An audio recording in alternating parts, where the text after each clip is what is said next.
Hello everyone, welcome back to our channel. In today's video, I'm going to show you how to enable screen sharing on Zoom. So let's get started. First of all, open your web browser and go to the website of Zoom at zoom.com. Click on sign in at the top right corner and enter your Zoom account details.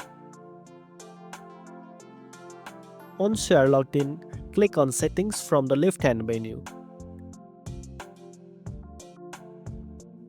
In the settings menu, click on the in meeting basic section and scroll down until you find the screen sharing option. Here, make sure the toggle switch is turned on to allow screen sharing. Below this, you'll see options to control who can share their screen. If you want all participants to be able to share, select all participants. If you want only the host to share, choose host only.